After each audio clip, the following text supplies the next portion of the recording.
Essa semana eu estava meditando uma palavra, nem pensava que ia ministrar.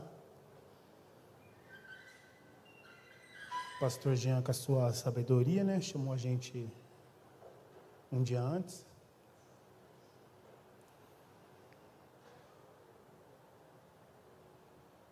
E quando ele me chamou, a palavra queimou mais forte ainda no meu coração. Eu falei, Deus, mas eu escutei uma palavra tão gostosa esses dias, E é bom ouvir essas palavras assim, de você e tal. É gostoso ouvir. A gente sabe que, não tem que pegar o pé no chão, mas é bom a gente ouvir esse tipo de palavra. E coincidiu dessa semana, pode sentar, igreja, senão vocês vão ficar de pé aí, eu vou esquecer de mandar você sentar. E coincidiu essa semana da gente iniciar um propósito. E quando a gente lançou o propósito, eu comecei a ver o porquê que aquela palavra estava fazendo sentido. Nós estamos vivendo dias curtos, onde nós, muitas das vezes, não conseguimos controlar o tempo. E aí, quando a gente volta a si, o dia já passou, mas acabou nem fazendo metade do que planejou, e mais um dia se foi. E eu lendo a carta de Gálatas, o capítulo 5, ele tem um tema muito bom de se ouvir. O tema da carta de Gálatas 5 é liberdade em Cristo. Liberdade sempre é algo bom de se ouvir. A liberdade sempre traz conforto, Sou liberto, fui liberto, estou liberto. É uma palavra que te traz um certo aconchego.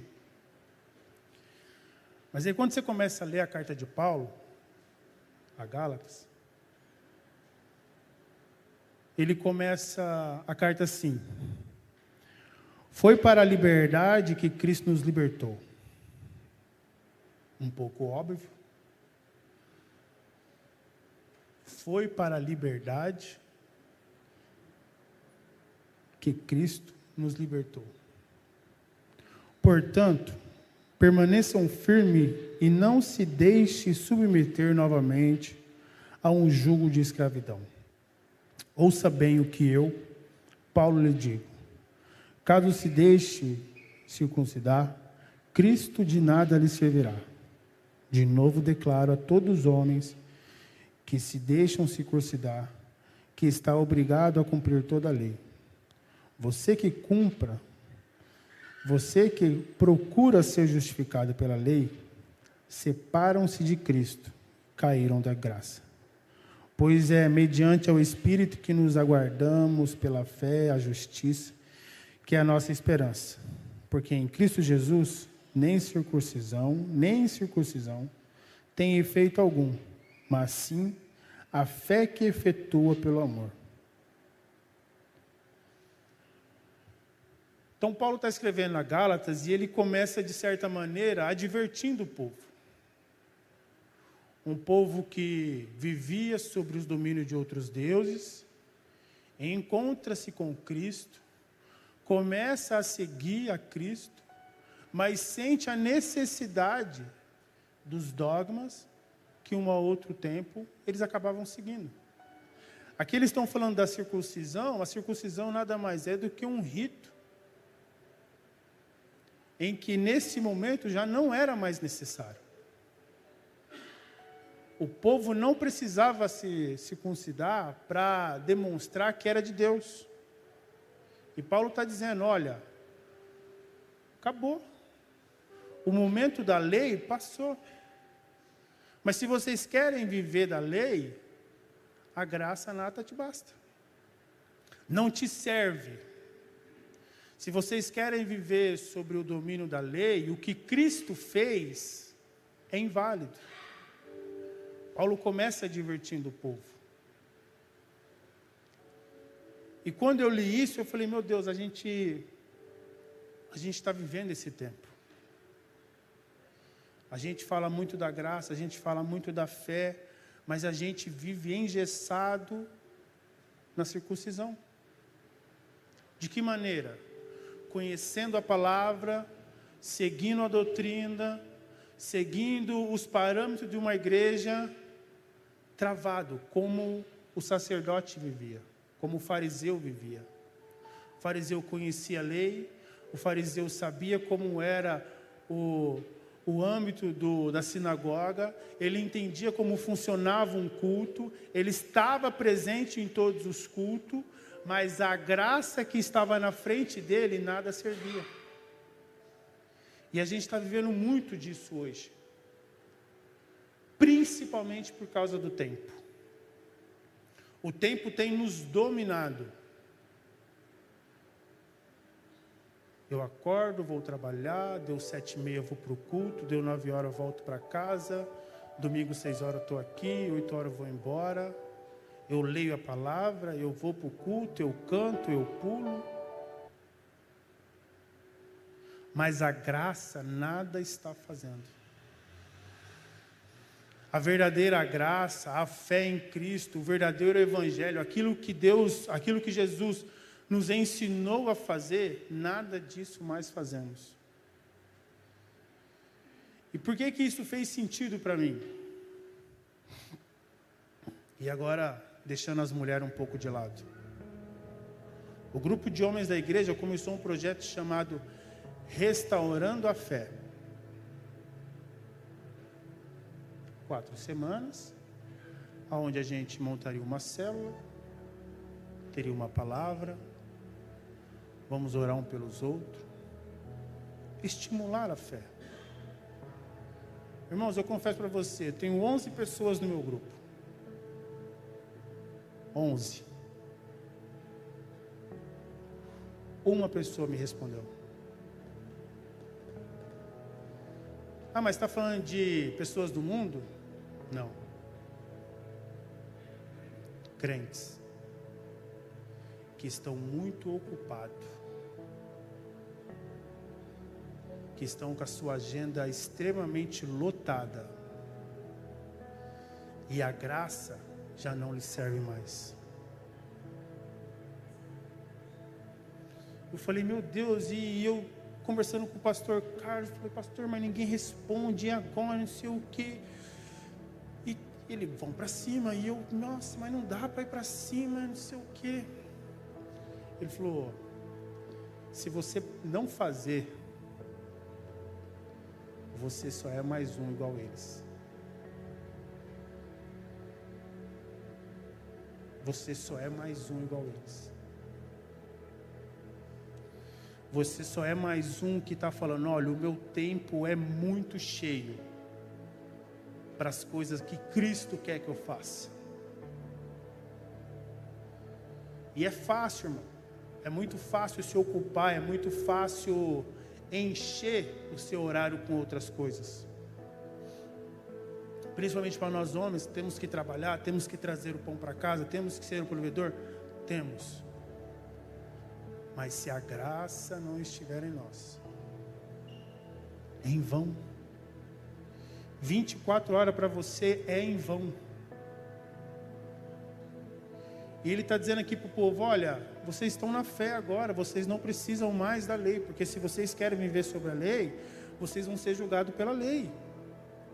Vocês querem só saber como é que funciona, como é que é o rito, como é que hora que você tem que estar na sinagoga, que hora que vocês querem saber só disso? Tá bom, vocês vão ser julgados por isso. Mas a graça já não tem mais. E eu falei, meu Deus,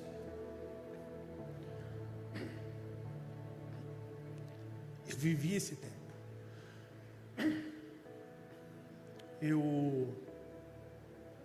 Há uns 2 meses atrás eu passei por um luto. A minha mãe faleceu.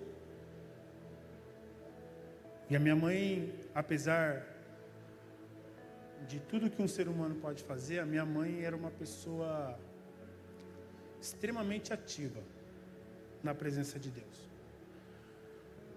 A minha mãe foi diagnosticada, ela teve problema renal, o rim dela parou e ela começou a fazer hemodiálise, e aquilo ali, de certa maneira, debilitou a minha mãe. A minha mãe tinha problema na coluna, a bacia da minha mãe se deslocava. E toda vez que ela ia no médico, o médico falava: ó, você não pode mais andar. Você precisa ficar deitado, em descanso. Os seus rins já parou, então você não pode cansar, porque se cansar, você vai querer tomar água, você não pode tomar água e tal. E a minha mãe nunca parou. Minha mãe nunca parou. Minha mãe nunca deixou de sair, minha mãe nunca deixou de pregar, minha mãe nunca falou: vou descansar. Nunca teve essa fala na boca da minha mãe. O Senhor fez ela descansar, mas a minha mãe em si nunca parou. E quando a minha mãe, no dia que a minha mãe veio a óbito, os meus irmãos, sendo mais velho, eu sou o mais novo, mas os meus irmãos colocou sobre mim a responsabilidade de correr atrás de tudo. Então eu tive que ir lá na funerária, tive que ir no cemitério, ver, um monte de coisa que tem que fazer, um monte de coisa que tem que pagar, um monte de coisa que tem que conversar, é muito papel para assinar. Falei: eu devo ter vendido aqui uns 4 corpos e não estou sabendo, porque só assinei papel, assim, assina aí, assina aí, assina aí. E eu não parei. O meu tempo ali naquele dia do luto foi muito cheio. E teve uma hora que meu irmão, e tem que fazer isso, e tem que correr atrás não sei o quê, e tem que descer lá embaixo para assinar. E eu já estressado com toda a situação, estressado com o acontecido, eu falei assim: eu só quero chorar, porque o meu dia está muito cheio. E eu não tive esse tempo ali. Mais coisas apareceram, e tio que está vindo de longe pede para segurar, e eu não tirei esse tempo. E eu vou abrir um entre parênteses aqui agora. Quando você passar pelo luto, não ocupe o seu tempo. Ou se você ocupar o seu tempo, tire o seu momento para chorar. Porque aquilo ali me fez muito mal. Depois o pastor Jean me chamou para conversar, chamou também o Fernando. Eu até disse para ele, eu falei assim: eu ainda preciso parar para chorar. É muita coisa ainda para resolver. Eu nem resolvi, irmão. Tem tanta coisa ainda para resolver que eu nem fui atrás. Tem uns 4 bancos ligando lá e eu... Não vai adiantar mais nada agora, deixa lá, uma hora eu vou. Mas eu ocupei o meu tempo com coisas que eu poderia ter dividido com outras pessoas. E eu falei: não, vou resolver, vai atrás, e corre e tal. E a gente faz muito disso, irmão, na presença de Deus. O Senhor nos cobra para orar, o Senhor nos cobra para ler a Bíblia, e a gente fala: não, calma aí. Eu preciso ir ali, eu tenho que ir no banco, eu preciso disso, eu preciso daquilo. E isso vai te fazer mal. Vai chegar uma hora que isso vai te derrubar, te destruir. E eu comecei a parar, eu comecei a fugir, eu comecei a dar desculpa, porque eu comecei a falar: tá bom aqui, tem muita coisa para resolver ainda. Tem a casa, tem lá o comércio, tem isso, tem coisa da minha mãe para resolver, e carro, e agora escola, e eu comecei a parar. E essa semana, lendo essa palavra aqui, eu falei, Senhor, eu tô circuncidado na tua presença. Eu sei como é que funciona um culto, eu oro, eu leio a Bíblia, mas a tua graça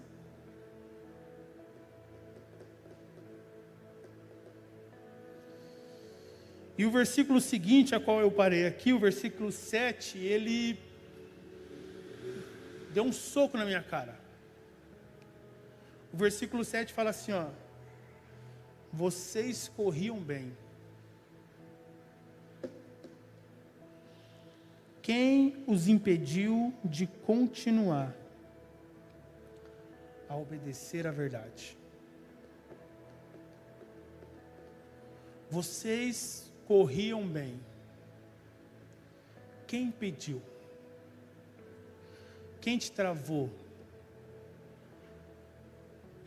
Quem colocou obstáculo na sua frente? O tempo?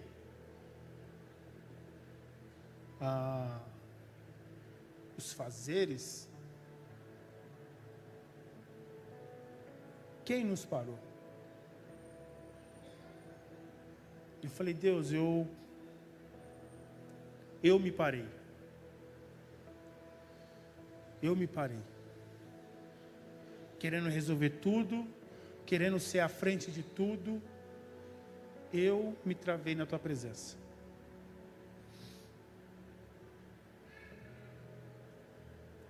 Porque, irmãos, se o seu tempo não está direcionado a Deus, em vão é a sua luta.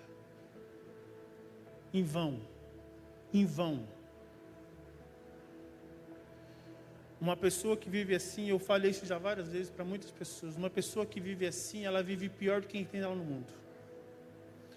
Ela não aproveita do que o mundo lhe oferece, ela não vive do que a graça pode te dar, e ela está ali.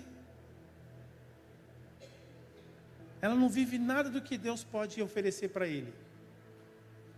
Ela não vive nada do que o mundo pode oferecer para ele. E ele está ali. Eu falei, Deus, me perdoa. Irmão, bateu uns 5 minutos em mim. Já liguei para um.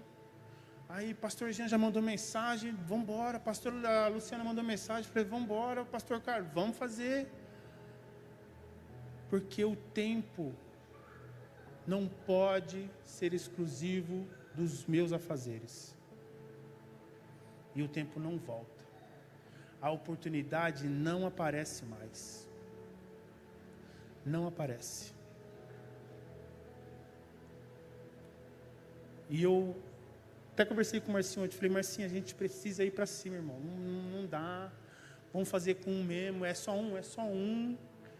E vamos fazer porque esse um pode dar fruto.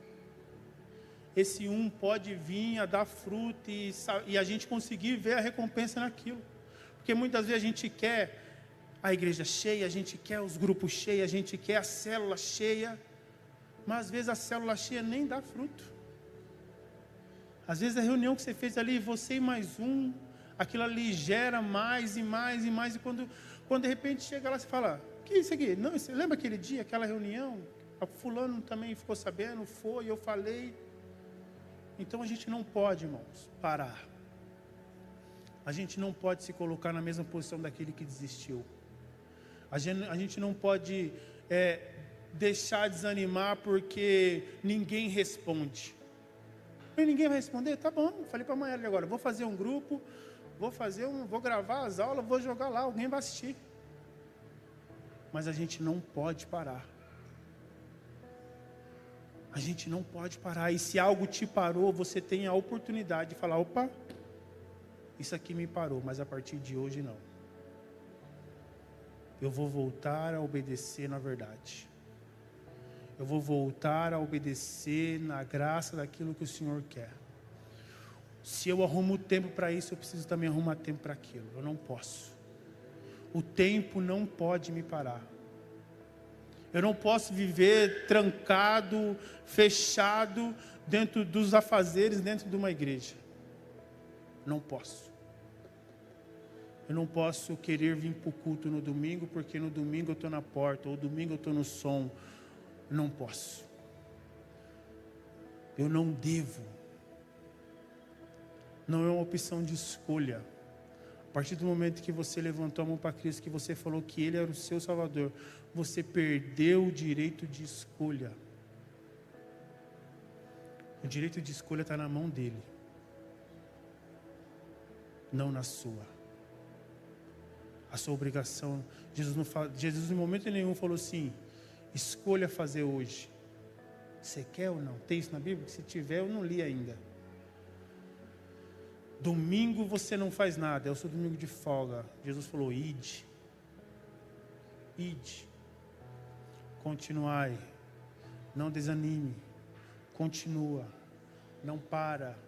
Em nenhum momento ele falou, escolha. E aí, Rafa, quer hoje ou não? Está disponível? É hoje. Não tem isso na Bíblia. Nós colocamos isso. A partir do momento em que o meu desejo é maior do que o desejo de Deus. O meu desejo é maior que o de Deus.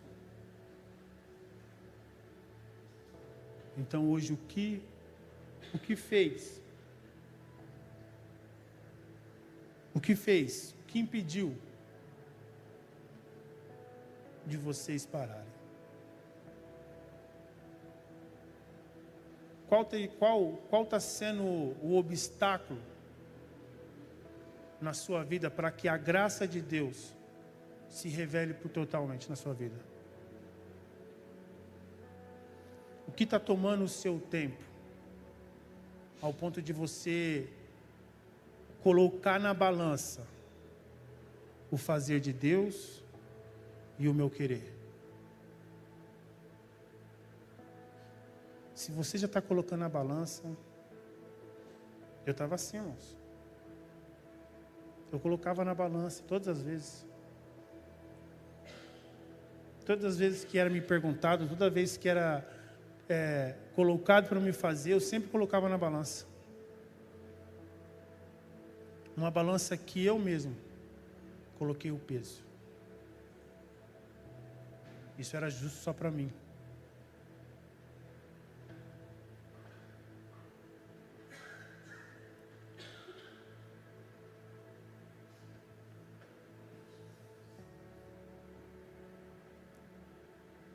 Não tem sido fácil. E todo mundo sabe disso. E como o povo diz, né, a tendência é piorar. A tendência é piorar. Começou, é sempre escalado, né? Começou uma guerra lá na Rússia, da Rússia passou para a Ásia, já está aqui na América do Sul. É sempre escalado. A gente nunca percebe. Quando surgiu o Covid, lá na China. Lá na Ásia. América Central. Chegou aqui. Mas ainda é distante. A gente só percebeu quando alguém do nosso lado foi. Aí todo mundo se assustou. O negócio é de verdade mesmo, cara. Já era de verdade há muito tempo.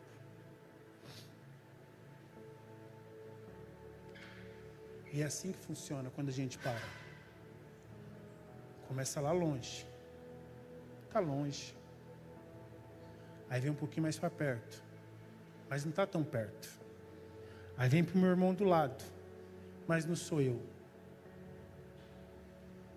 Passou por você, você já parou, e você está olhando o outro irmão ainda aqui, e você nem percebeu que você foi. Porque essa fala saia da minha boca. Nosso irmão lá está desanimado, hein? Nossa, gente, você está desanimado, irmão. E eu lá morto já, esperando alguém enterrar. E eu lá, nossa, irmão desanimou, o irmão era tão ativo e está parando. Irmãos, não pare. Se avalie todos os dias. Todos os dias se avalie. Ore. Peça para que o Senhor te ajude. Para que você consiga dividir o seu tempo. De maneira que você faça os seus afazeres. Mas que Ele ainda seja o principal. O pastor Belém cansou de falar isso. A gente dá 10% do dízimo. E se o tempo fosse também um dízimo? Quantos aqui dá 10% do seu tempo? O pastor Belém falou isso em várias ministrações aqui. Quem aqui hoje consegue dar 10% do seu tempo? Aí você fala, é mais fácil dar o dízimo. É mais fácil eu tirar 10% do que eu ganho do que 10% do meu tempo. Só que o seu tempo pode ser um dízimo muito maior do que é que você coloca aqui dentro. Muito maior. Muito mais, com muito mais peso e valor para Deus. E isso essa semana pesou muito sobre mim. Porque o meu tempo estava direcionado somente às minhas coisas. E não era a igreja, não era o pastor, o irmão, foi eu. Eu bloqueei, eu parei, eu fui desistindo. Se avalie. Se avalie. Pare de colocar na balança o seu tempo com as coisas de Deus. Não coloque. Não deixe que nada faça isso. Porque isso pode lhe pesar. Eu queria muito falar do Deus é bom. É bom falar que Deus é bom. Mas o Senhor essa semana me quebrou com essa passagem. A palavra é justamente essa. Me quebrou. Porque eu estava pronto para desistir mais uma vez. Estava pronto para falar, pastor Carlos, esquece aí, para com esse negócio aí. Os homens não querem saber de nada. Abandona o barco aí que isso aí não vai dar nada não. Louco para falar, pastor Jean, ih, pastor, essa semana eu estou corrido. Pula eu aí. Ah, pastor, não dá não, hein? Terça noite, vixi, estou muito ocupado. Tem uma série da Netflix para me assistir agora. Não, irmãos. Pare de colocar na balança as coisas de Deus. Pare de colocar na balança. Porque isso vai te matar aos poucos.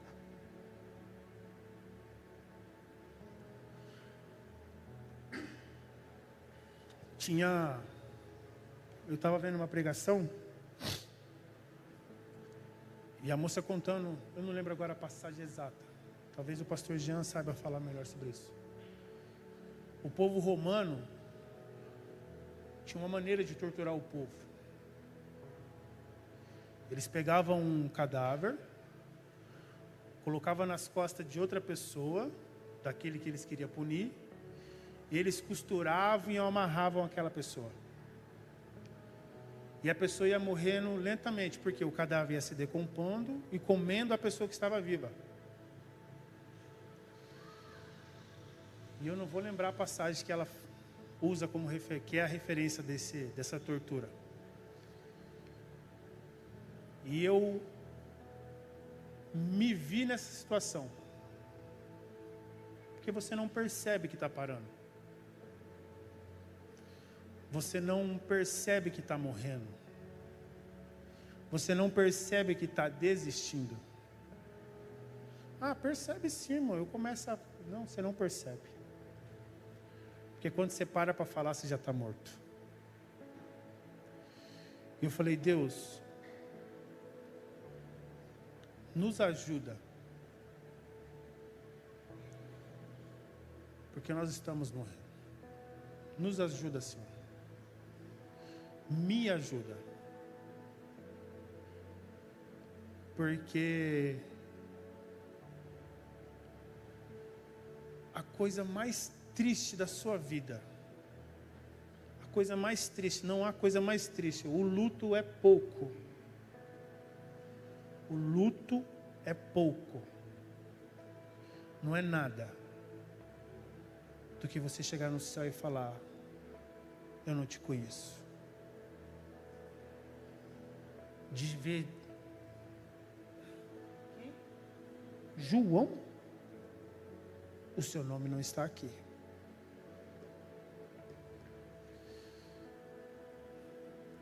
Deus vai dar a todos a chance de vê-lo, mas a poucos de conhecê-lo. Só aquele que o nome estiver no livro entrará e ceará com ele. Não há coisa mais triste, irmão, do que viver uma vida dentro de uma igreja e não achar o seu nome lá. Morrer e alguém fazer um culto fúnebre maravilhoso e você não ter a oportunidade de conhecer a Deus. Você corria bem. O que te fez parar. E se você sabe o que te fez parar, você tem a oportunidade de se resolver com Deus.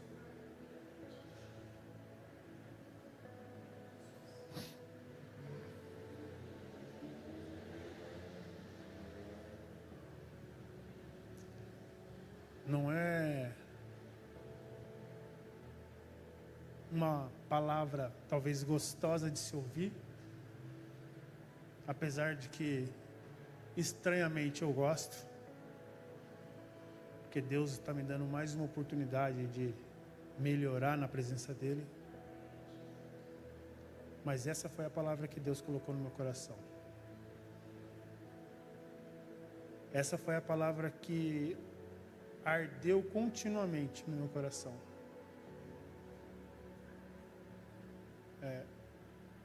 Essa palavra foi a semana inteira para mim. E se Deus me deu a oportunidade de estar aqui, eu tenho certeza que serviu para alguém também. Mas ela ainda continua sendo para mim. Porque eu aprendi que todos os dias eu preciso me avaliar e entender se tem algo que está me paralisando na presença de Deus. Não deixe que nada pare. Não deixe que nada te atrapalhe.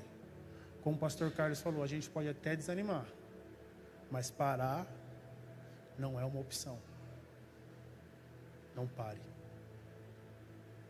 Não pare. Vamos ficar de pé para a gente orar?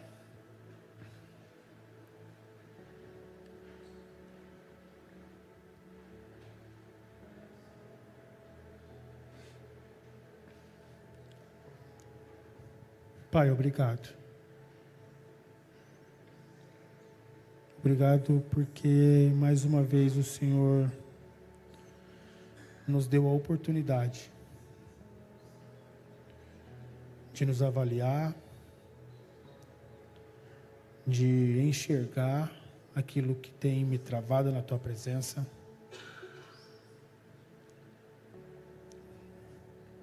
E eu te agradeço, Pai. Eu te agradeço porque há muitos, Pai, que já não ouvem mais o Senhor. Há muitos que já não sentem mais a Tua presença. Nem consegue mais, Pai, identificar se é o Senhor ou não que fala. Mas se o Senhor ainda nos exorta, Pai, é porque o Senhor ainda fala conosco. O Senhor ainda tem algo conosco, Pai, e a gente ainda não perdeu a sensibilidade a Ti, Pai. Pai, nós ficamos por muito tempo parados. O tempo tem tomado o nosso tempo. E nós não temos mais tempo, Pai. Não temos mais tempo para brincar na Tua presença, cochear em dois pensamentos. Nós não temos mais tempo, Pai. Há muito tempo que nós ouvimos que o Senhor vem. E eu sei que esse tempo é agora, Pai. Por isso, Senhor, nos ajude. Nos ajude, Pai, a viver mais na Tua graça. Nos ajude, Papai querido, a cumprir as Tuas ordens, Pai, sem precisar, Pai, colocar numa balança. Será que eu tenho tempo? Será que eu não tenho tempo? Será que eu faço? Será que eu não faço? Que nenhum pensamento, Pai, desse jeito, que nenhuma atitude, Pai, possa passar pelo Teu povo dessa maneira. Que nós sejamos, Papai querido, ativo na Tua presença. Não foi para estar sentado num banco, não foi para ter um momento, em um dia da semana, Papai querido, que o Senhor nos chamou. O Senhor nos chamou para fazer a Tua vontade, o Teu id.